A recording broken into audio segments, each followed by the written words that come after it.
Good morning student, सभी लोग का स्वागत है फिर से हमारे इस चैनल पे। जैसा कि हम लोग पिछले क्लास में हम लोग यूटिलाइजेशन का हैलोजन लैम्प पढ़ चुके हैं और आगे हम कुछ और लैम्प के बारे में जाएंगे क्योंकि इस चैप्टर में लैम्प ही सबसे ज़्यादा इंपॉर्टेंट है।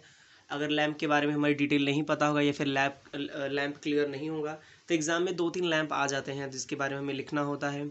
और देखिए कमेंट आया है अनिमेश पांडे का कि सर इस पर एक वीडियो बना दीजिएगा कि सेमेस्टर में नंबर कैसे इम्प्रूव हों। तो अनिमेश जल्दी ही वीडियो आ जाएगी और वीडियो ऐसी आएगी जो आपके लिए कारगर हो। और सब देखिए क्या होता है कि नंबर पढ़ते तो सभी लोग हैं और कुछ लोग का ये भी कंप्लेन रह जाता है कि सर मैंने बहुत लिखा था, बहुत पढ़ा था या फिर मेरा क्लियर था फिर भी नंबर नहीं आया। देखिए नंबर लाने के कुछ ट्रिक्स होते हैं या फिर हमें कैसे लिखना है, रिप्रेजेंट कॉपी को कैसे करना है या फिर क्या करना है, वो थोड़ी सी चीज़ें होती हैं। जल्दी जैसे ही टाइम मिलता है उसको कुछ मिनट का शूट करके डाल दिया जाएगा। तो आप लोग बस शेयर करते रहिए क्योंकि और लोगों तक पहुंच सके वीडियो, क्योंकि जितने ही लोग के पास वीडियो पहुंचेगी उन लोगों की मदद हो सकेगी और चैनल का थोड़ा सा प्रमोशन, क्योंकि देखिए चैनल को हम तभी वीडियो डाल पाएंगे या फिर मोटिवेट हो पाएंगे जब आप लोग शेयर करेंगे। क्योंकि अगर देखिए क्या होता है कि जब लोग देखते हैं तो हमारा भी क्या मनोबल बढ़ता है, क्योंकि हम जितने भी टीचर हमारे इस ग्रुप में हैं, जिस चैनल से जुड़े हुए हैं, उन सभी लोग अपने स्तर पे बहुत मेहनत कर रहे हैं आप लोग के लिए, अपने हाथ से नोट्स बना के डाल रहे हैं। तो आप लोग प्लीज़ इसको शेयर कीजिए।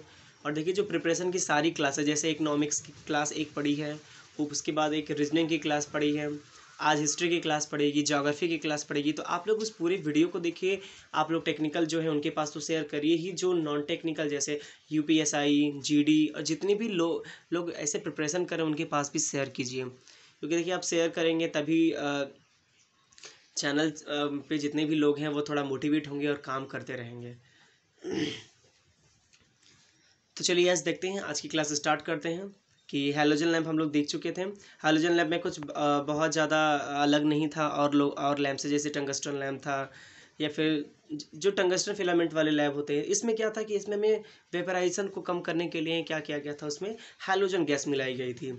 तो बस इतना ही डिफरेंस था कि जो हमारा कार्बन लैम्प था उसमें क्या उसको इम्प्रूव किया गया, तो फिर वो टंगस्टन लैम्प में चेंज हुआ, टंगस्टन लैम्प को थोड़ा और इम्प्रूव किया गया तो गैस टंगस्टन लैम्प बनाया गया, जिसमें गैस को हवा को निकाल के उसमें वैक्यूम, एक बार हवा को निकाल के वैक्यूम क्रिएट किया गया और एक बार क्या किया गया उसमें गैस भरा गया।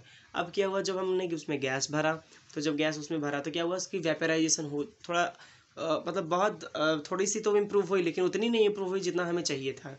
इसलिए फिर बाद में हम लोगों ने क्या किया, हैलोजन का यूज किया कि ऑर्गन नियॉन के साथ हम क्या करेंगे, हैलोजन को थोड़ा डालेंगे। तो हाँ कारगर तो हुआ, थोड़ा सा मतलब वेपराइजेशन को रोका जा सका और थोड़ा सा लोग सफल हो सकें इसके लिए। तो इसके यूज भी कल मैंने बता दिया था कि इसके यूज कहाँ कहाँ किए जाते हैं। इसके यूज ऐसे जगह किए जाते हैं जहाँ पे बाहरी हो, जैसे कि बाहर के आवरण में किया जाता है, जैसे कोई खेल का मैदान हो गया, पार्क हो गया, हवाई अड्डा हो गया, या फिर घर के बाहर जो हम बड़े बड़े लैंप्स लगाते हैं वो हैलोजन लैंप लगाते हैं। आपने अधिकतर देखा होगा शादी विवाह समारोह में या फिर कहीं पे कोई फंक्शन चल रहा है तो वहाँ पे हैलोजन लैंप लगी होती है, पतली सी एक लंबी सी ट्यूब होती है। तो क्या होती है, वही हैलोजन लैंप होती है। मेरे ख्याल से समझ में आप लोग को आ रहा होगा। अब आज हमारा आज का लैंप है वो है आर्क लैंप। देखिए क्या स्क्रीनशॉट लेते रहिएगा आप लोग के लिए, बिल्कुल हम लोग इतना कोशिश कर रहे हैं कि आप लोग को क्लियर मिले। देखिए एक चीज़ और याद रखिएगा कि हमें जो हमारा इलेक्ट्रिकल ब्रांच है, जैसे मैकेनिकल ब्रांच है, सिविल ब्रांच है, उन सब में क्या होती है, डायग्राम फिक्स होती है कि हाँ ठीक है ये थियोडोलाइट्स है या फिर ये लेथ मशीन है, ये वो है, तो उसकी डायग्राम फिक्स होते हैं। लेकिन हमारे इलेक्ट्रिकल में क्या, हमें कर्व दिखाना होता है, हमें डायग्राम को हम बहुत तरह से डायग्राम को दिखा सकते हैं। तो हमें क्या होता है, थ्योरी समझ लेते हैं, एक बार डायग्राम जो हमारे बुक में दिया होता है उसको अच्छे से समझ लेते हैं। तो डायग्राम क्या हो जाती है कि अपने अकॉर्डिंग हम एक बार जब हम डायग्राम बुक का समझ लेते हैं या फिर जो हम समझा रहे उसको आप समझ लेंगे, तो अपने अकॉर्डिंग डायग्राम को बनाना सीखिए आप लोग कि हम कैसे बना सकते हैं। वही एक चीज़ मैंने बोला ना कि नंबर पाने का कुछ तरीका होता है। तो वहाँ पे क्या होती है, डायग्राम क्या सबके तो सेम होते हैं, पर क्या होता है हमें डायग्राम को कुछ अलग बनाते हैं या फिर कुछ अलग। देखिए कॉपी हमारी लोगों से अलग रहती है तभी हमें नंबर मिलते हैं। क्योंकि क्या होता है कि हमारे जहाँ भी सेंटर जाता है या फिर कहीं पे अगर सेंटर भी हुई तो एक साथ एक कॉलेज या 2 कॉलेज के लोग एग्ज़ाम देते हैं, तो क्या होता है कॉपी मिक्स ना हो जाए, क्योंकि वहाँ पे कंटेंट तो जो भी क्वेश्चन है वो सबके सेम ही रहेंगे, लेकिन रिप्रेजेंट का तरीका थोड़ा सा अलग हो जाता है। आज की भी वीडियो में थोड़ी सी नॉइज़ ज़रूर है क्योंकि इधर बहुत बारिश हो रही है, तो मेरे ख्याल से आज भी कुछ थोड़ा बहुत अगर नॉइज़ आ रहा है तो उसको थोड़ा इग्नोर कीजिए। आप लोग की जो कंप्लेन आ रही है कि आवाज़ थोड़ा कम आ रहा है, वो आवाज़ कम आने का यही एक कारण है कि सुबह के टाइम पे शूट होता है और सुबह के टाइम पे थोड़ी सी प्रॉब्लम आती है, तो इसलिए थोड़ा आप लोग एडजस्ट कीजिएगा और आप लोग ईयरफोन का यूज कीजिए। ईयरफोन से आवाज़ मेरे ख्याल से क्लियर आ रही होगी। अब देखिए क्या है कि हमारा जो आर्क लैंप है, आर्क लैंप, आर्क का मतलब हो जाता है, देखिए आप लोग आईसी पढ़ लिया है, इंडस्ट्रियल इलेक्ट्रॉनिक्स कंट्रोल। तो जो आपने आईसी पढ़ा उसमें आर्क पढ़ा होगा कि थायरिस्टर में आर्क क्या, फिर एससीआर में आर्क कैसे इंड्यूस होता है, या फिर उसकी फायरिंग एंगल कैसे बनती है, वो सारी चीज़ें थोड़ा अगर आप पढ़े होंगे तो ठीक है। अगर आप लोग आईसी की वीडियो चाहते हैं तो कमेंट में बताइए, तो आईसी पे भी वीडियो बन जाएगा और आप लोग के लिए कारगर होगा। तो आर्क लैम्प में देख लीजिए क्या है। आर्क लैम्प में क्या होती है, हम 2 इलेक्ट्रोड यूज करते हैं। देखिए यहाँ पे दिख रहा है, एक इलेक्ट्रोड ये है, एक इलेक्ट्रोड ये है। नंबरिंग कर देते हैं ताकि और आसान हो जाए आप लोग के लिए। यहाँ पे 2 इलेक्ट्रोड हमने यूज किया है। अब देखिए इलेक्ट्रोड क्या होता है कि इलेक्ट्रोड हम किसी मटेरियल का बनाते हैं, तो यहाँ पे हमने कार्बन मटेरियल का इलेक्ट्रोड बनाया है। इलेक्ट्रोड बनाया, एक स्टैंड बनाया है हमने जिस पे इन इलेक्ट्रोड को रखा जा सके। अब जो स्टैंड के ये दोनों दिख रहे हैं जिस पे इलेक्ट्रोड को आप देख रहे हैं ना कि होल्ड किया गया है, ये जो होल्ड किया गया है ये किसी आयरन मेटल का बना होता है, आयरन मेटल, आयरन मेटल का बना होता है, ताकि इसको यानी कि जो इलेक्ट्रोड है उसको वो होल्ड कर सके। ये पूरा स्टैंड का ही भाग है, इसमें कोई अलग नहीं है। देखिए इसमें लिख दिया है मैंने स्टैंड, इसीलिए ये नीचे एक सरफेस है जिस पे इस स्टैंड को लगाया गया या फिर इंस्टॉल किया गया है। अब देखिए इसमें क्या है कि एक इसमें कॉइल है, यहाँ पे कॉइल लगाई गई है। ये कॉइल ही देखने की बहुत ज़्यादा ज़रूरत है। यहाँ पे एक कॉइल देख रहे हैं आप लोग, दिख रहा है यहाँ पे जिसको चोक कॉइल मैंने लिखा है। अब चोक क्या होता है वो जाना बहुत ज़्यादा ज़रूरी हो जाता है कि अब देखिए क्या होता है कि हमें वोल्टेज को क्या करना है, हमें कभी कभी कंट्रोल करना पड़ता है, या फिर वोल्टेज अधिक हो गया तो हमें क्या करना होता है, उसको रिड्यूस करना होता है, कम हो गया तो हमें ज़्यादा करना होता है। तो क्या होता है कि हमें चोक लगाने की ज़रूरत इसीलिए पड़ती है। कभी कभी आप देखेंगे कि पुराने ट्यूबलाइट्स में या फिर जो पहले के बल्ब्स यूज होते थे चोक लगाई जाती है। चोक का मतलब यही कि वोल्टेज का रिडक्शन करना या फिर वोल्टेज को कम करना, अधिक करना या वोल्टेज को कंट्रोल करना, ये उसका काम होता है चोक का। और जहाँ पे भी आगे चोक आएगा तो चोक के बारे में और भी अच्छे से क्लियर किया जाएगा। जितने भी क्लास चल रहे हैं उसके अगर पॉइंट आपको क्लियर नहीं है तो आप लोग कमेंट कीजिए, ग्रुप में डालिए, तो आपको बिल्कुल हो जाएगा। और अगर नोट्स पीडीएफ में चाहिए तो पीडीएफ में मिल जाएगा, आपको कोई दिक्कत नहीं है।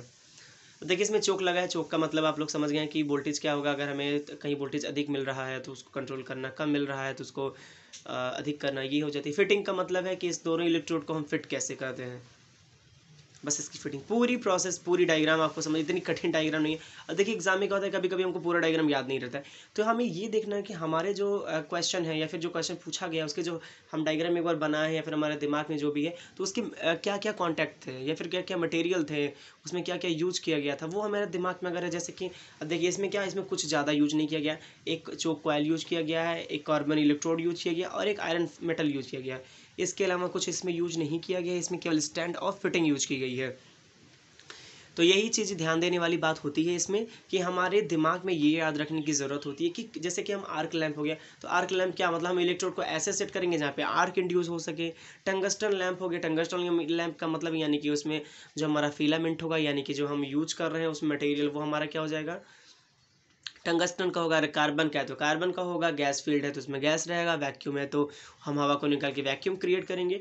तो कुछ हमारे दिमाग पे क्या होती है, बेसिक होती है कि हमको सोचना कैसे है, लिखना कैसे है। कंटेंट क्या होता है ना कि हमें कंटेंट कहीं बन के नहीं आते हैं।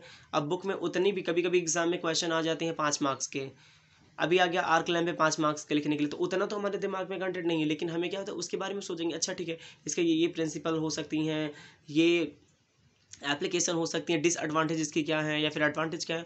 तो हमें सोच के एक तरीका हो जाता है कि हमें लिखना क्या है। ऐसे लिखते हैं तो बिल्कुल आपको नंबर मिलेगा। आगे थोड़ा और देखते हैं। तो मतलब इसमें क्या हमने देख लिया, आर्क लैंप में 2 इलेक्ट्रोड होगा, एक चोक होगी। इलेक्ट्रोड का मतलब यहाँ पे आर्क इंड्यूस करवाना है।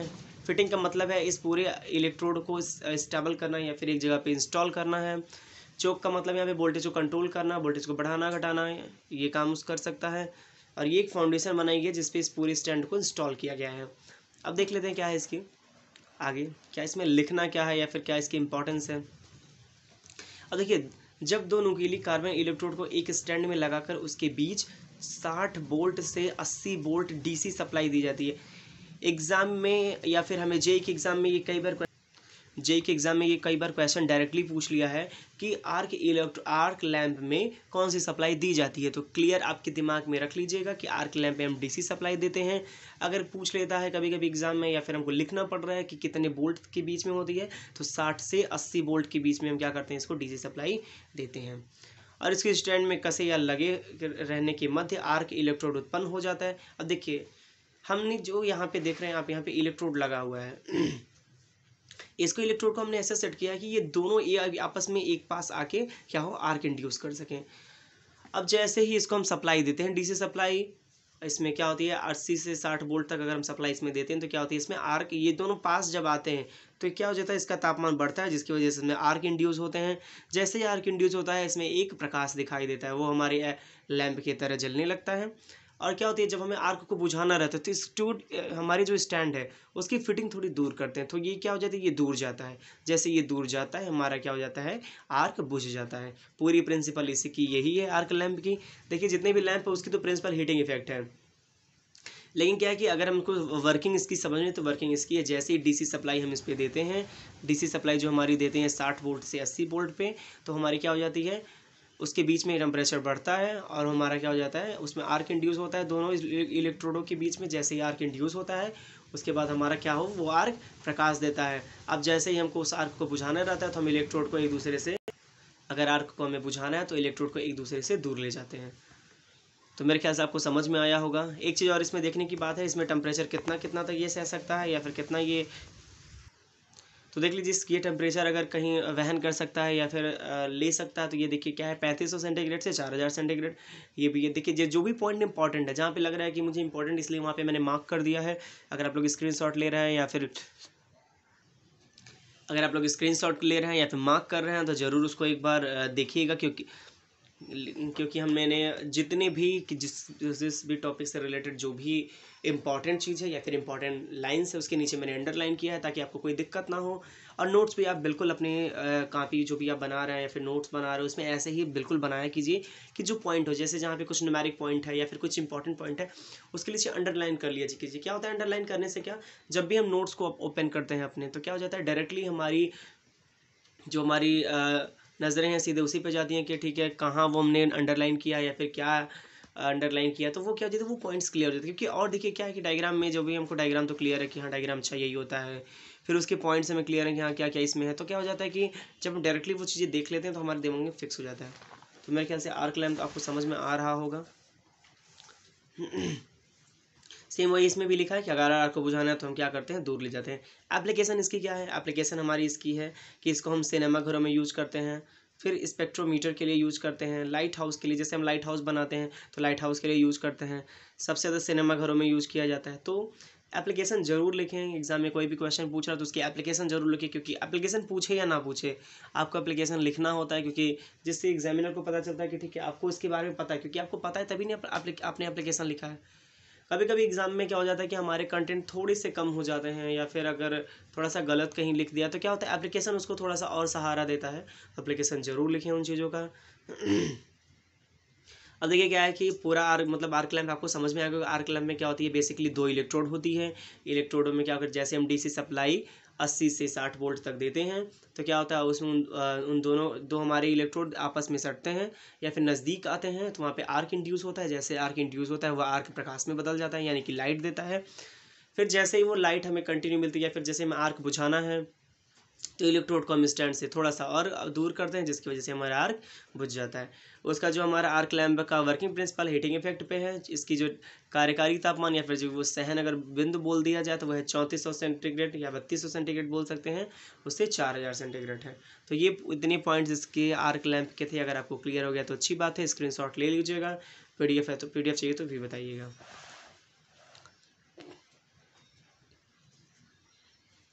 अब आगे आती है कि गैसीय विसर्जन लैंप क्या है। गैसीय विसर्जन यानी कि गैस इज डिस्चार्ज लैंप, कि गैसीय विसर्जन लैंप क्या होती है, कितने प्रकार की होती है। अब देखिए गैसीय विसर्जन लैंप का मतलब क्या हो जाता है कि जिसमें हम गैस को भरें और जिसमें गैस का विसर्जन हो सके, वही हमारा हो गया गैसीय विसर्जन लैंप। अब इस समय जितने भी लैंप्स हम यूज कर रहे थे या फिर जो आए थे मतलब उस टाइम तक, तो क्या होता था उसमें हमने गैस भरे थे। तो अब देखते हैं कि कौन कौन से उसमें थे। देखिए क्या है कि ये लैंप एक कांच की पतली नली को में निष्क्रिय गैस जैसे आर्गन के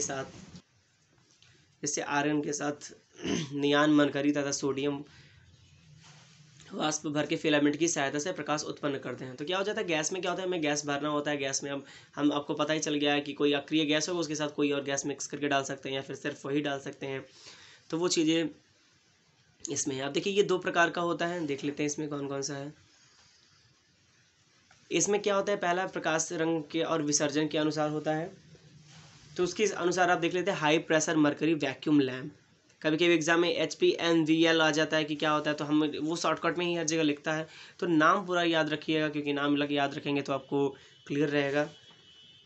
एग्जाम में कभी कभी शॉर्ट टर्म आ गया कि क्या होता है, तो हमारे लिए बहुत प्रॉब्लम हो जाती है। इसलिए हमको हर जगह इंग्लिश के, देखिए हेडिंग्स हमेशा इंग्लिश में लिखा कीजिए, हिंदी में भी लिखा कीजिए, हिंदी की इंग्लिश जाना कीजिए, क्योंकि हमें बहुत ज़्यादा नीड पड़ती है। बीटेक भी करने जाते हैं तो थोड़ा आपके लिए आसान हो जाता है। और देखिए इसमें क्या है, high pressure mercury vacuum lamp है, दूसरा नियॉन ट्यूब लैंप है, सोडियम वेपर लैंप है।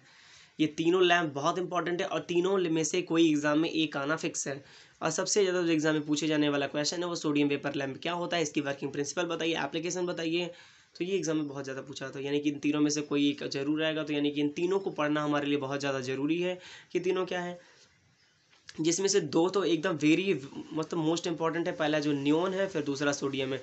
इन दोनों में से एग्जाम में आना फिक्स ही 100% फिक्स है।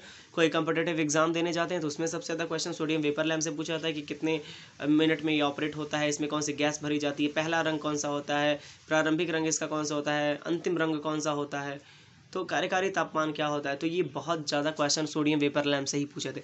इस पूरे चैप्टर में सबसे ज़्यादा इंपॉर्टेंट अगर कोई दो लैंप है तो वो सोडियम वेपर लैंप है और नियॉन ट्यूब लैंप है। अब आगे देखते हैं क्या है। अब आगे आ जाता है कि दूसरा हमारा जो होता है कि प्रदीप्त लैंप होता है, यानी कि फ्लोरोसेंट है, जिसको फ्लोरोसेंट ट्यूब बोलते हैं। यानी फ्लोरोसेंट ट्यूब का मतलब जैसे मरकरी, आपके घर पे मरकरी यूज देखा होगा या फिर यू आपके घर पे लगा भी होगा, तो वो मरकरी लैंप यहाँ पे उसके बारे में बात हो रही है। अब देखिए इसमें क्या होता है, इसके डायग्राम छोटे से बना है, वो थोड़ा दिख रहा होगा, पेंसिल से बना है तो शायद क्लियर ना हो, लेकिन अगर क्लियर होगा तो समझ में आ रहा होगा आपको। इसमें क्या है कि एक लंबी कांच की एक ग्लास होती है पतली, जिसमें क्या होती है, इलेक्ट्रोड लगाई जाती है। उस इलेक्ट्रोड को क्या करते हैं, हम कोटेड करते हैं, मतलब उस जो हमारा इलेक्ट्रोड, जैसे कार्बन इलेक्ट्रोड लगा दिए किसी चीज़ का, मान लीजिए ये इलेक्ट्रोड लगा दिया हमने ये कोई, तो इस पर हम क्या करेंगे, इस पर लेप, ये जो ऐसे लेप लगा देंगे, इस पर किस चीज़ का लगा देंगे, बेरिलियम का लेप लगा देंगे। तो क्या हो जाता है, बेरिलियम का लेप लगा दे रहे हैं, फिर स्टांसियम का लेप लगा दे रहे हैं, तो वो लगा देने से क्या हो जाती है कि हमारी एक सुरक्षा हो जाती है कि हाँ ठीक है चलिए कोटेड हो गया। उसमें क्या देखिए, हमें क्या होती है, लाइटिंग के लिए कभी कभी कोटिंग करनी पड़ती है कि हाँ ठीक है हमें ये कलर का लाइट चाहिए तो ये कोट चाहिए, इन कलर का लाइट चाहिए तो ये कोट चाहिए। तो उसके बारे में बताया जाएगा कि कलर के कैसे कोट आते हैं, तो वो फिर उसे भी क्लियर किया जाएगा। अब देखिए इसमें कुछ नहीं है, इस ट्यूब में आप देख रहे हैं कि इलेक्ट्रोड है, फिर इसमें क्या गैस भरी गई है, आर्गन प्लस हैलोजन मरकरी है, फिर इसमें क्या ग्लास ट्यूब है, तो उसमें कुछ नहीं है। देखिए इसमें लिखा क्या है, ये ट्यूब कांच की 1 फुट व 4 फुट की होती है और अंदर प्रदीप्त पाउडर लेप करके ट्यूब के अंदर के थोड़ी मात्रा में आर्गन गैस थोड़े पारे के साथ भर दिया जाता है। ट्यूब के दोनों सिरों पर बेरियम तथा स्ट्रांसियम के मिश्रण से टंगस्टन के कुंडलन तंतु लगाए जाते हैं। देखिए क्या है कि इसमें क्या एक ट्यूब होती है, जैसे आपने देखा होगा ट्यूबलाइट का 4 फुट की आती है, 1 फुट की आती है, उसकी अपनी अपनी एक लेंथ होती है, क्या आती है, उस लेंथ में क्या हो जाती है, हम इलेक्ट्रोड लगाते हैं। इलेक्ट्रोड क्या होती है, इलेक्ट्रोड हमेशा आर्गन का लगा रहे हैं, तो जो भी इलेक्ट्रोड हम लगाएंगे, जैसे कि आर्गन का अगर हम टंगस्टन का अगर हम इलेक्ट्रोड लगा रहे हैं, इलेक्ट्रोड को क्या करेंगे, हम कोटिंग कर देंगे बेरिलियम से या स्ट्रांसियम से कर देंगे। इसमें जो गैस भरी जाती है वो आर्गन है, आर्गन गैस के साथ क्या करते हैं, मरकरी गैस को डालते हैं, तो यही इसमें है। इसमें लेप करते हैं पाउडर बना के, जैसे कि आपने कभी कभी CFL को देखा होगा, कभी तोड़ा होगा, तो उसके अंदर व्हाइट कलर का जो निकलता है वही एक लेप है, जो बेरिलियम का लेप लगाया जाता है या फिर स्ट्रांसियम का लेप लगाया जाता है। कभी ट्यूबलाइट टूटा हुआ देखे होंगे तो फिर उसमें भी आपको दिखेगा कि अंदर एक लेप लगी होती है व्हाइट कलर की, वो बेरिलियम या स्ट्रांसियम का लेप होता है। कभी कभी एग्जाम में पूछ लेता है कि जो CFL होता है या फिर मरकरी होता है उसके अंदर कौन सा लेप लगा होता है, फिर कौन सी पाउडर होती है, तो ये याद रखिएगा कौन सी पाउडर होती है। एग्जाम में यही सब थोड़े से नंबर बढ़वाने के काम आते हैं। अब देखिए उसमें हम स्टार्टर यूज करते हैं। स्टार्टर यूज करने का मतलब ये हो जाता है कि कितने पे हमें उसको ऑपरेट करवाना है या फिर कितनी लाइट चाहिए, तो क्या हम उसकी लाइट कम या अधिक कर सकते हैं। तो क्या करते हैं उसके लिए हम स्टार्टर यूज करते हैं। स्टार्टर हमारे दो प्रकार के होते हैं, यहाँ पे आपको दिख रहा होगा, पहला ग्लो टाइप स्टार्टर है, दूसरा थर्मल टाइप स्टार्टर है।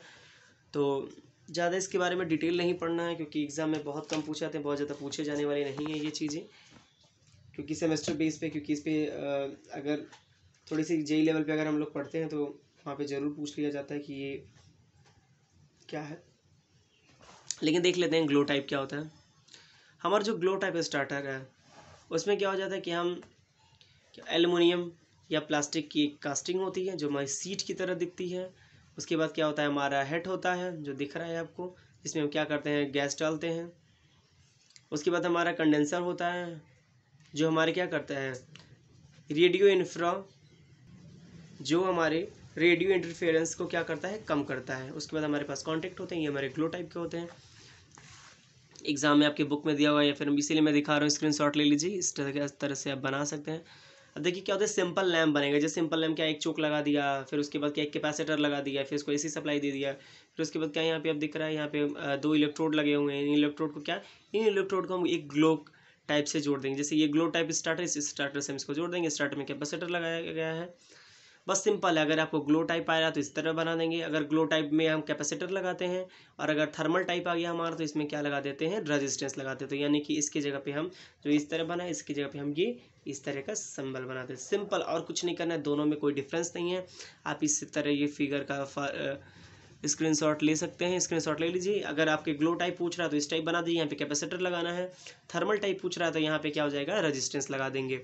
और ग्लो टाइप पूछ रहा है तो वहाँ पे क्या हो जाएगा कि हमारे ग्लो टाइप में क्या कर रहा है कि हम बढ़ा सकते हैं। थर्मल टाइप में क्या करते हैं, हीटिंग इफेक्ट पे काम करता है, यानी कि हीट को, टेम्परेचर को भी अपने क्या कर सकता है, कम कर सकता है या अधिक किया जा सकता है। तो इस तरह से इन दोनों को हो सकता है। आप डायग्राम अपने हिसाब से बना लीजिएगा, और अगर इसके डायग्राम अगर आपको चाहिए तो कमेंट भी कर लीजिएगा कि उसको डायग्राम भी अगले स्लाइड में हम लोग जब अगला क्लास लेंगे तो उसमें हम लगा देंगे।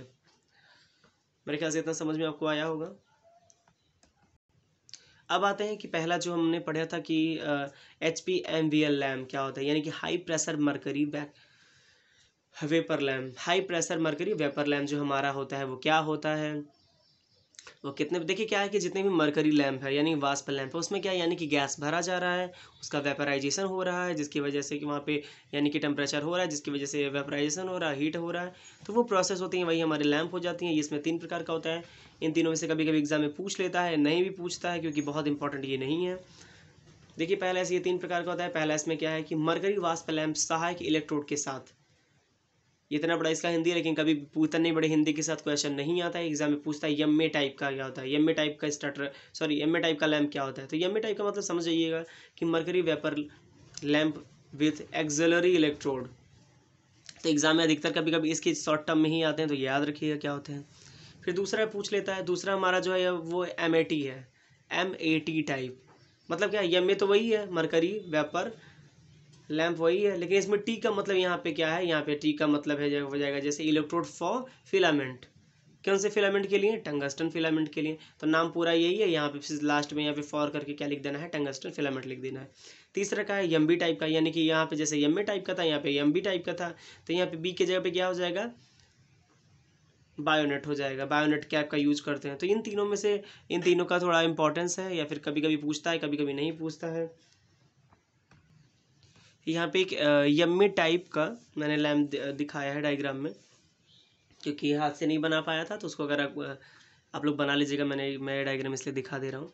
देखिए यहाँ पे सेम जैसे जितने ही प्रोसेस सब में थे, सेम इसमें भी वही प्रोसेस है। देखिए यहाँ पे क्या है, चोक लगा दी गई है, कैपेसिटर है, एसी सप्लाई दी जा रही है इसके।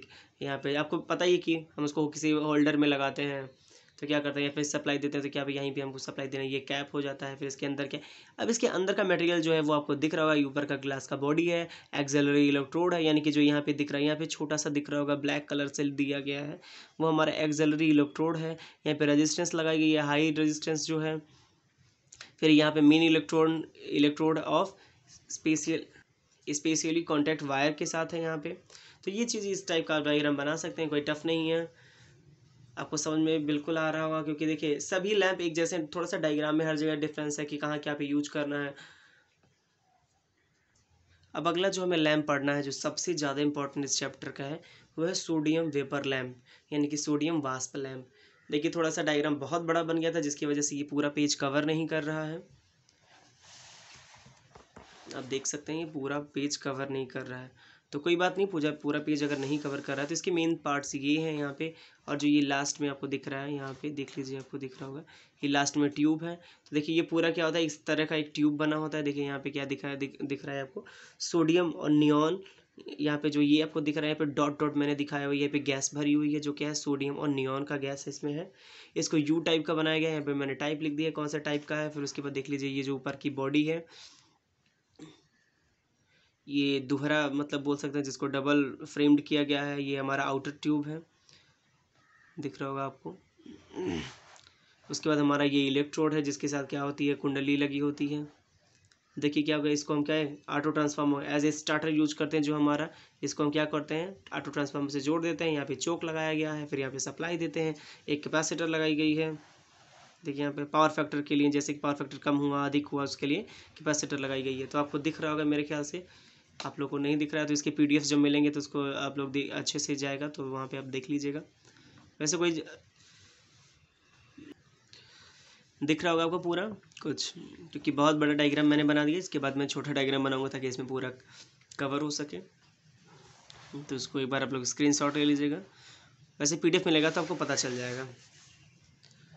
अब देखिए क्या है कि 1 मिनट बता रहे हैं, देखिए वहाँ पे बहुत अच्छे से दिख नहीं रहा है, इसलिए मैंने आपको ये एक डायग्राम, बुक का डायग्राम मैं दिखा दे रहा हूँ ताकि आपको क्लियर हो। देखिए एक डायग्राम उसको दिखा, एक डायग्राम ये है। जिस डायग्राम को मैंने अपने नोट्स में बनाया ये है, क्योंकि थोड़ा सा जब हम बड़ा डायग्राम बनाते हैं तो उसके छोटे पार्ट्स को बनाना बहुत आसान हो जाता है। तो यहाँ पे भी एक साथ आपको बिल्कुल दिख रहा होगा, आप स्क्रीनशॉट ले लीजिएगा अगर आपको लेना है, यहीं तो नोट्स में तो मिल ही जाएगा, कोई दिक्कत उसके लिए नहीं है। देखिए यहाँ पे स्टार्टर की तरह ऑटो ट्रांसफार्मर यूज किया गया है, 230 पे सी सप्लाई दी गई है, चोक लगाया गया है। फिर हमारे पावर फैक्टर करेक्शन के लिए कैपेसिटर लगाई गई है, यू टाइप को बनाया गया है इसको। फिर क्वाइल्ड इलेक्ट्रोड किया गया, जो इलेक्ट्रोड यहाँ पे लगाया गया है। सोडियम प्लस नियॉन गैस भरी गई है इसमें, डबल केस्ड किया गया है इसको। तो शायद आपको आप ले लिए होंगे स्क्रीनशॉट, ठीक है। अब देखिए इसमें क्या दिया गया है, इसमें देखते हैं, पढ़ते हैं इसमें क्या लिखा गया है, फिर इसकी क्या इंपॉर्टेंस है। देखिए उपरोक्त डायग्राम में सोडियम वेपर लैम्प को दिखाया गया, ठीक है, हमने देख लिया है, जो कि मरकरी वास्प लैम्प की तरह ही होता है। इसकी ल्यूमिनोसिटी अपेक्षा कम होती है, अतः इसकी डिस्चार्ज ट्यूब की लंबाई अधिक होती है। इसी के लिए ट्यूब को यू आकार को से या आकार में बनाया जाता है। देखिए क्या लिखा गया है, या फिर क्या हमको थियरी लिखना है वो हमें इस हिसाब से नहीं, हम जो डायग्राम बनाएंगे उसके हिसाब से लिखेंगे, या फिर जो इसकी इंपॉर्टेंस है। अब देखिए जितने भी ट्यूब है एक दूसरे से रिलेट हैं, या फिर जितने भी ट्यूब हैं, जो बल्ब है हमारे या लैम्प उसको बोल सकते हैं, जो भी बोलिए। अब जो सोडियम वेपर लैम्प है वो मरकरी लैम्प की तरह है। अब देखिए उसमें क्या था, उसमें मरकरी भरी जा रही थी, इसमें सोडियम को भरा जा रहा है। सिंपल बात है, क्योंकि जैसे मरकरी ट्यूब यूज हो रहा था वैसे ये भी यूज हो रहा है। लेकिन इसकी जो दक्षता है, उससे क्या हो जाएगी, इसकी जो दक्षता है उससे थोड़ी सी कम होती है जो मरकरी ट्यूब होती है हमारी। अतः इसकी डिस्चार्ज ट्यूब की लंबाई अधिक होती है, यानी कि इसकी ट्यूब थोड़ी सी लंबी हो जाती है उसकी अपेक्षा से। इसको यू आकार का बनाया जाता है ताकि और लंबा ना हो सके, इसलिए इसको यू आकार दे दिया जाता है। वर्किंग देख लेते हैं, इसकी वर्किंग काम कैसे करता है। सबसे ज़्यादा जरूरी किसी भी चीज़ का वर्किंग ही होता है।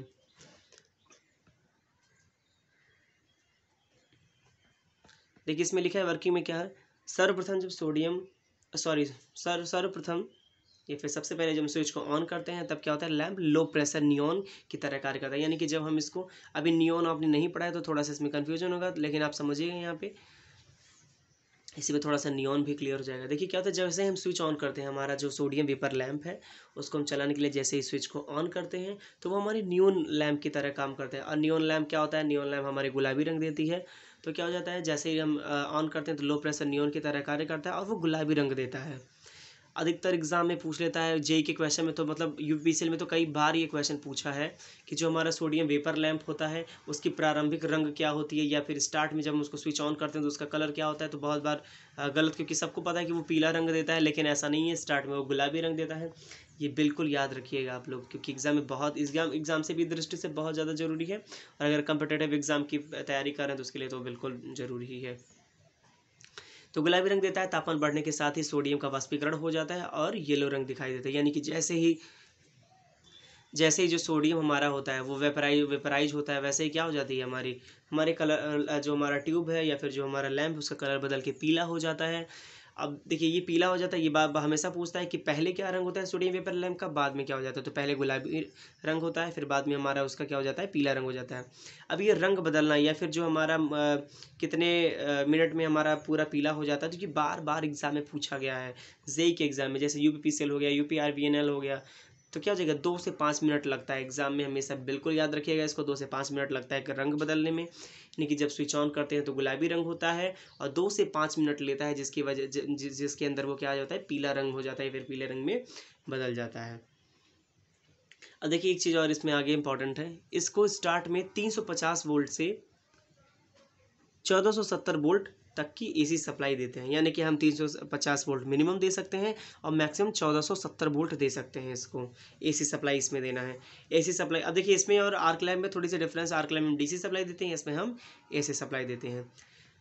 एसी सप्लाई की आवश्यकता के लिए हमें ऑटो ट्रांसफार्मर और वोल्टेज को कंट्रोल करने के लिए हम चोक लगाते हैं। जैसे कि मैंने बोला कि वोल्टेज को हम क्या कंट्रोल करने के लिए हमें चोक की ज़रूरत पड़ती है, चोक को लगाते हैं। तो जो हमारा चोक है उसका प्रयोग हम क्या करते हैं, वोल्टेज को कंट्रोल करने के लिए करते हैं, या फिर वोल्टेज को अगर कम है तो ज़्यादा करने के लिए, ज़्यादा है तो कम करने के लिए प्रयोग करते हैं।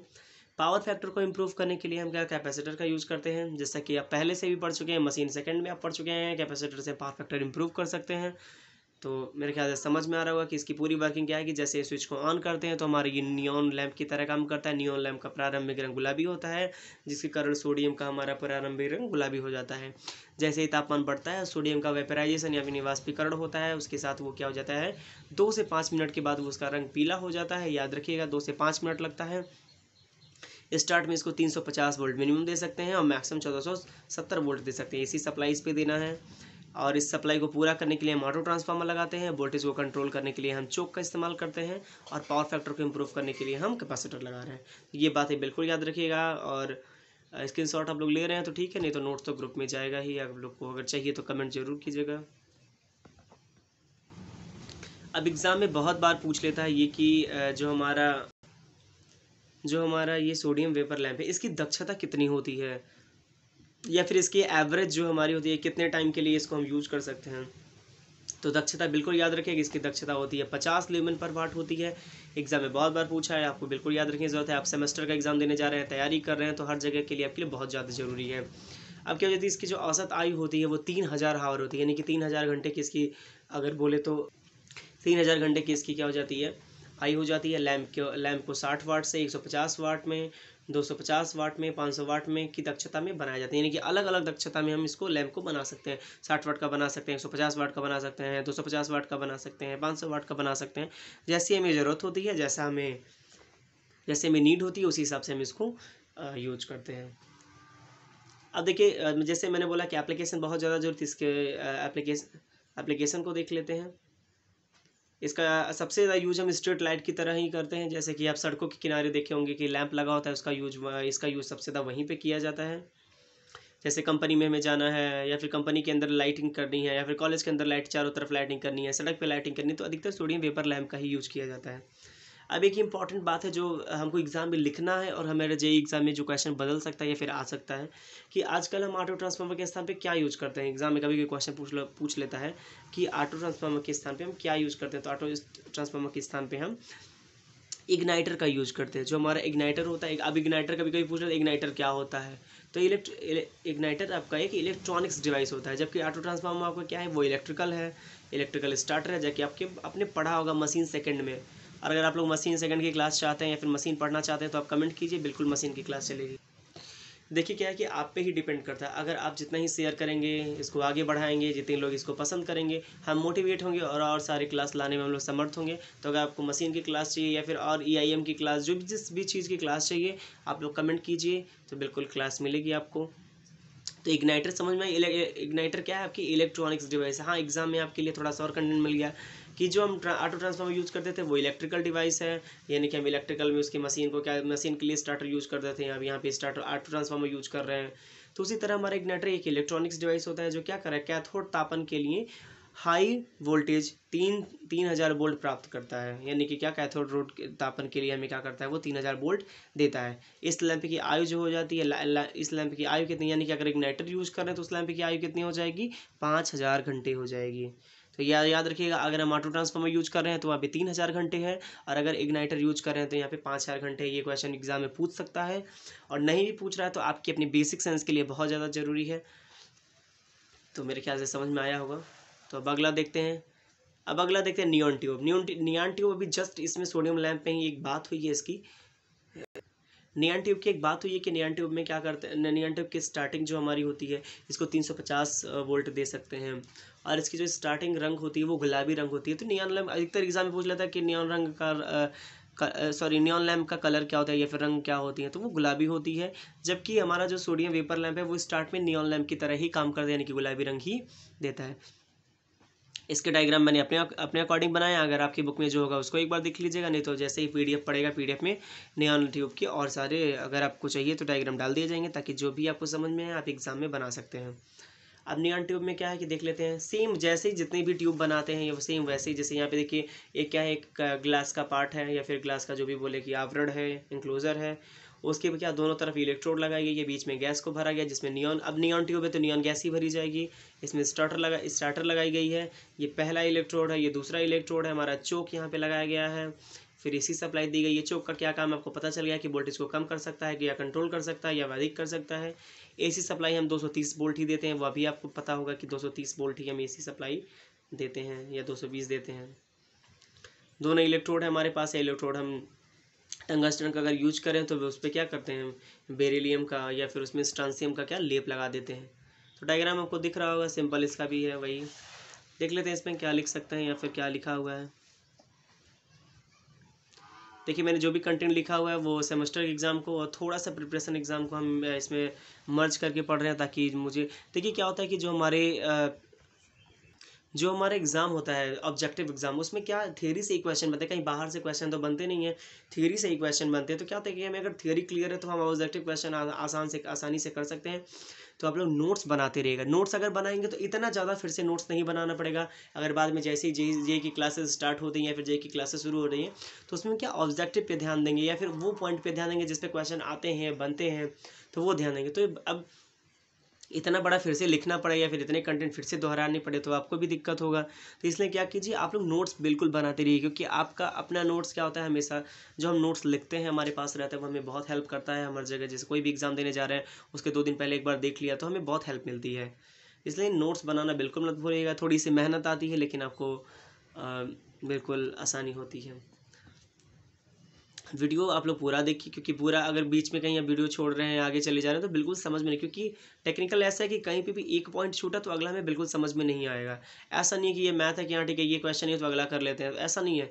इसमें क्या कि हमें पूरा पढ़ना है, तो क्या हमको शुरू से लास्ट तक हमको देखना है, तो पूरा वीडियो देखा कीजिए। अब देखिए क्या है कि उपरोक्त डायग्राम में नियॉन ट्यूब लैम्प का डायग्राम को दिखाया गया जो आपको देख ही चुके हैं, जिसमें एक गैस ट्यूब को 20 mm डाया की है, मतलब जो उसका ट्यूब है वो 20 mm की डाया की, ऐसा नहीं कि 20 mm डाया की है, आप जैसा भी डाया यूज कर सकते हैं, मतलब एक अप्रॉक्स जो बोल सकते हैं कि हाँ 20 mm का यूज कर रहे हैं तो आप अपने अकॉर्डिंग, क्योंकि इसलिए मैंने इसके नीचे हाईलाइट इसको नहीं किया है कि ये जो वैल्यू है फिक्स नहीं है, हम इसको अपने अकॉर्डिंग इसको बदल सकते हैं, जैसा भी हमको यूज चाहिए तो हम इसको बना सकते हैं। आवश्यकता अनुसार व विज्ञापन सजावट के अनुसार रंगों में बनाया जाता है, इन रंगों के लिए अलग अलग गैस भरी जाती है। अब जो हमारा नियॉन ट्यूब है, जो हमारा नियॉन लैम्प है, इसको हम कलरफुल बनाते हैं। जैसे क्या सजावट के लिए आप दुकानों पे देखेंगे कि लाइटिंग लगी होती है, किसी पोस्टर में लाइटिंग लगी होती है, थिएटर्स में लाइटिंग लगी होती है, या फिर कोई अब एडवर्टाइजमेंट देखते हैं उसमें क्या होती है, एक लाइटिंग लगी होती है। तो क्या हो जाती है, जहाँ पे भी ऐसी चीज़ होती है वहाँ पे नियॉन लैम्प का यूज किया जाता है। इसकी क्या होती है, ऐसा कुछ इसके साथ की उसकी भी वर्किंग सोडियम वेपर लैम्प की तरह ही होती है। देख लीजिए इसमें क्या हो जाती है, अगर आर्गन, अब देखिए इसमें कलर की एक जो मैंने आगे बात की थी कि कलर की थोड़ी सी देख लेते थे। अगर हम इसमें आर्गन गैस भरते हैं तो पीला रंग देगा, नियॉन रंग भरते हैं तो लाल से नारंगी रंग देगा हमें, हीलियम भरते हैं तो पीला रंग देगा, नियॉन व मरकरी को मिक्स करके डालते हैं तो क्या हमें हरा रंग देगा। तो अगर एग्जाम में जे के एग्जाम में तो बहुत बार पूछा है हम लोगों से, क्वेश्चन भी पूछा है कि नियॉन व मरकरी को मिक्स करके अगर हम डाल रहे हैं तो वो कौन सा रंग देगा, हरा पीला लाल। आर्गन डाल रहे हैं तो कौन सा रंग देगा, हीलियम डाल रहे हैं तो कौन सा देगा, मिक्स करके बहुत सारे रंग डाल रहे हैं तो हमें रंग कैसे चाहिए, वो लेप पे डिपेंड करता है कि हम कौन सा लेप लगा रहे हैं। तो ये याद रखिएगा। थोड़ा सा और अगर आगे ले जाएं तो क्या हो जाता है, इसमें देख लेते हैं कि आगे क्या है। इसमें देखिए क्या है, ये ठंडे कैथोड प्रारूपी होते हैं। ठंडे कैथोड प्रारूपी का मतलब क्या हो जाता है कि ये जो बल्ब होते हैं, बहुत ज़्यादा हीट नहीं होते हैं। बहुत ज़्यादा हीट होने का मतलब क्या हो जाता है, जो हमारे सोडियम लैंप है इसमें जो वेपराइजेशन होता है थोड़ा कम होता है सोडियम लैंप या टंगस्टन लैंप की अपेक्षा। क्या हो जाए थोड़ा सा इसमें क्या हो जाता है, इसकी वेपराइजेशन कम होती है, जिसकी वजह से इसको हम कूलिंग प्रारूपी लैंप बोल सकते हैं। इसके विसर्जन के लिए किसी हीटिंग यूनिट की आवश्यकता नहीं होती है, यानी डिस्चार्जिंग के लिए हमें हीटिंग की ज़रूरत नहीं पड़ती है। इसकी प्रति मीटर लंबाई में 500 वोल्ट तथा प्रत्येक इलेक्ट्रोड पर 140 वोल्ट का वोल्टेज ड्रॉप होता है। वोल्टेज का बहुत बार एग्जाम में पूछा है कि अगर 140 वोल्ट पे वोल्टेज ड्रॉप कितना होता है या फिर इलेक्ट्रोड पे वोल्टेज ड्रॉप कितना, तो ये याद रखिएगा, इसको अंडरलाइन कर लीजिएगा, स्क्रीनशॉट लेते रहिएगा। इस चैप्टर में जितने भी थियरी पार्ट्स थे, यानी कि जो भी इंपॉर्टेंट था, लैम्प था या फिर जो इससे यूटिलाइजेशन रिलेटेड जितने भी पॉइंट्स थे सब मैंने क्लियर कर दिया। कोई भी डाउट होगा तो आप बिल्कुल बताइए, क्योंकि अब इस पूरा चैप्टर खत्म हो गया। थोड़े से 2 न्यूमेरिकल करेंगे हम, क्योंकि इससे बहुत ज़्यादा न्यूमेरिकल एग्जाम में नहीं पूछा या फिर यूटिलाइजेशन में न्यूमेरिकल ज़्यादा नहीं आते हैं। हाँ, अगर एग्जामिनेशन या फिर जेईई की दृष्टि से देखा जाए तो हाँ थोड़े से न्यूमेरिकल इंपॉर्टेंट है, लेकिन वो जेईई की क्लासेस में आपको कराई जाएंगी। इसमें 2 न्यूमेरिकल हम देखेंगे, क्योंकि एग्जाम में अगर मे बी पेपर बहुत टफ बनाता है तो इसमें न्यूमेरिकल डाल देगा, और न्यूमेरिकल बनेगा तो भी इन दोनों से अधिक न्यूमेरिकल कभी नहीं बनेगा। तो इसको देख लेते हैं। और अगर थियरी में कोई भी कहीं भी प्रॉब्लम आई है तो कमेंट में ज़रूर बताइएगा, ताकि उसको एक बार और फिर हम बता सकें। इंपॉर्टेंट क्वेश्चन भी आपको दे दिए जाएंगे इस चैप्टर से, कितने या फिर कौन कौन से पॉइंट इंपॉर्टेंट है। तो कुछ न्यूमेरिकल, ये जो दोनों न्यूमेरिकल मैंने लिखा है या फिर जो आपको मैं बताना चाह रहा हूँ, तो उसको एक बार ज़रूर आप लोग देख लीजिए। लिखा है यहाँ पे 1000 औसत गोलाकार कैंडल शक्ति, यानी MSCP लिखा गया है जो। तो MSCP यानी कि मीडियम स्पेरिकल कैंडल पावर जो है, इसको हम शॉर्टकट में इस तरह लिख सकते हैं, या फिर M की जगह पे A भी, एवरेज भी लिख सकते हैं, जैसा भी आप लिख सकते हैं इसको लिख सकते हैं शॉर्टकट में। अधिकतर एग्जाम में ऐसे ही लिखा रहता है, तो इसको एक बार याद रखिएगा कि औसत को M से लिखा रहता है। स्पेरिकल मतलब गोलाकार होता है, कैंडल पावर आप दिख रहे होंगे। कल लैंप कार्य सतह से 10 मीटर ऊंचाई पर लटक रहे हैं, यानी कि जो हमारा लैंप है वो सतह से 10 मीटर के ऊंचाई पे लटक रहा है। निम्न की गणना कीजिए, यानी कि लैंप द्वारा उत्सर्जित प्रकाश की कुल ल्यूमिनस फ्लक्स की गणना कीजिए। लैंप के ठीक नीचे प्रदीपन तीव्रता की गणना कीजिए। लैंप के नीचे 0.5 मीटर के व्यास गोलाकार क्षेत्र में कुल ल्यूमिनस फ्लक्स बताइए। अगर ऐसा क्वेश्चन बार बार आ गया, यानी कि अगर ल्यूमिनस फ्लक्स पूछ लिया, आज प्रदीपन तीव्रता पूछ ली, तो क्या होगा, हमें एग्जाम में थोड़ा सा दिक्कत होगा। दिक्कत बिल्कुल नहीं होगा, हम एक बार 2 बार 3 बार इसको प्रैक्टिस करेंगे तो बिल्कुल आ जाएगा, क्योंकि इस चैप्टर से केवल इस 2 टाइप के ही न्यूमेरिकल हो सकते हैं। तो देखते हैं कि इसमें पहले कैसे सॉल्व होगा। गिवन तो हमें पता ही है, गिवन क्या क्या है।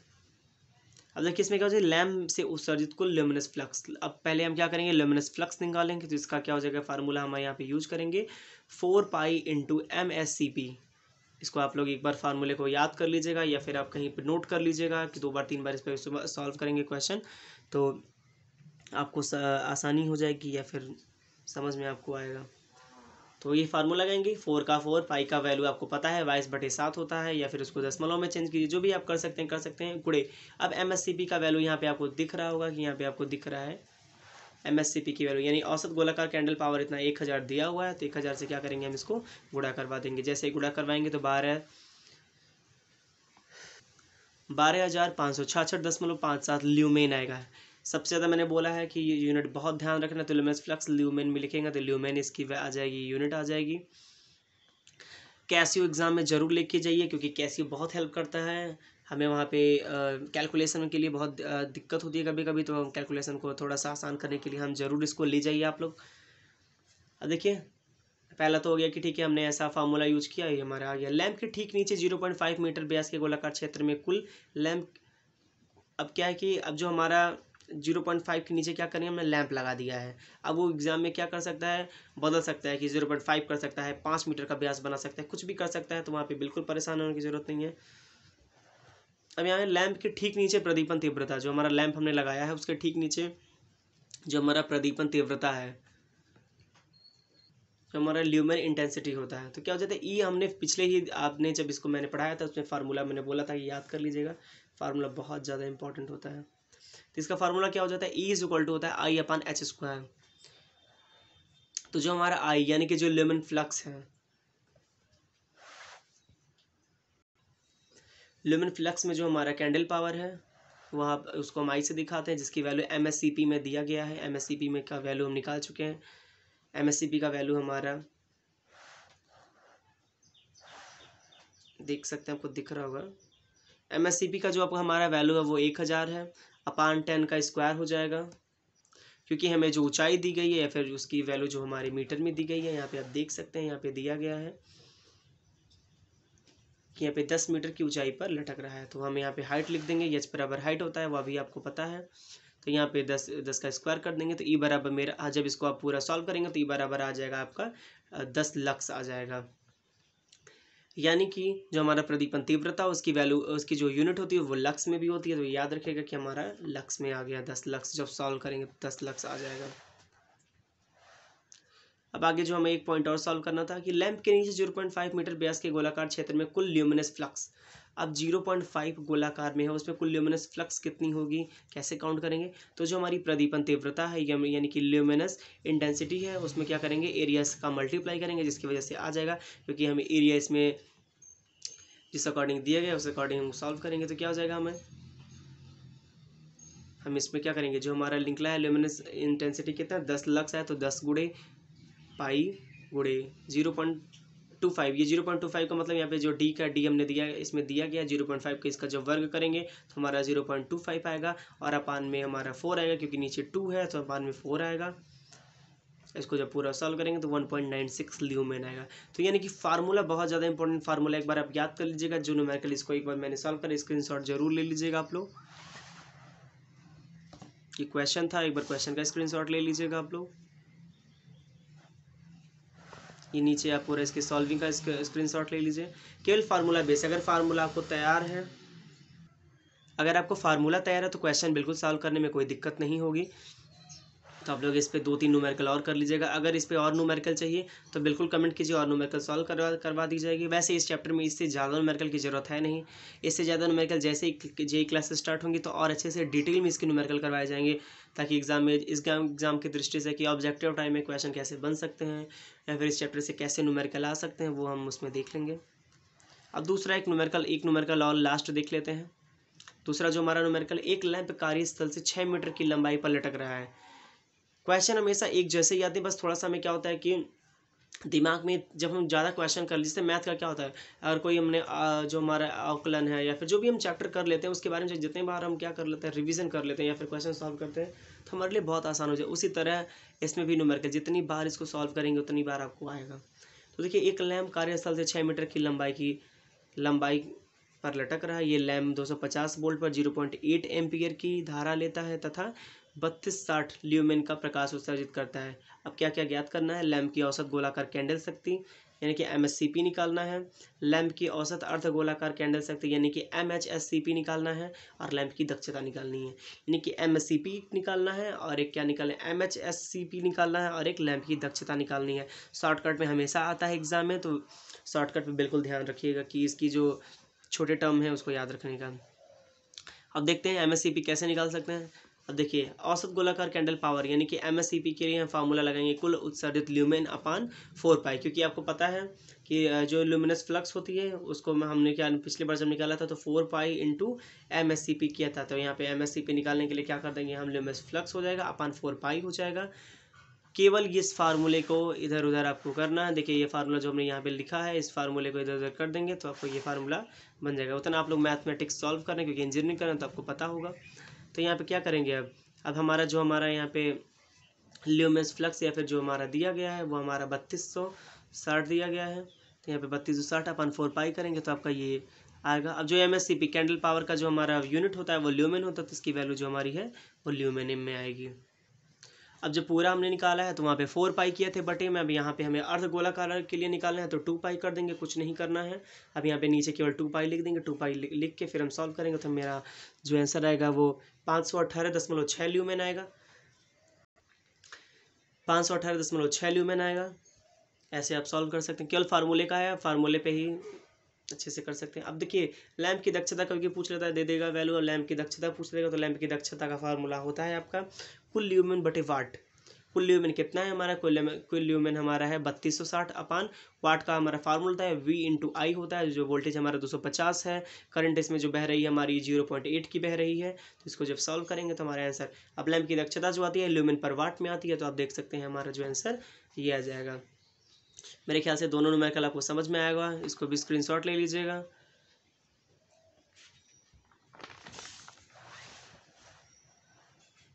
स्क्रीनशॉट इस क्वेश्चन का ले लीजिएगा आप लोग, फिर इसके आंसर फार्मूले आप कर सकते हैं। तो देखिए ये चैप्टर आज पूरा यहीं ख़त्म होता है। अगर आपको ये पूरा चैप्टर जैसे हम लोग पढ़ाए हैं, अगर आपको मेरा चैप्टर लेक्चर समझ में आ रहा है तो प्लीज़ इसको लाइक कीजिए, सब्सक्राइब कीजिए और फॉरवर्ड कीजिए ताकि लोगों के पास जाए और लोग को की भी मतलब मदद हो सके। इस चैनल पर जितने भी वीडियो आ रहे हैं प्लीज़ पूरे वीडियो को देखिए। नॉन टेक्निकल के भी स्टार्ट हो चुके हैं तो उसको भी देखिए। Thank you.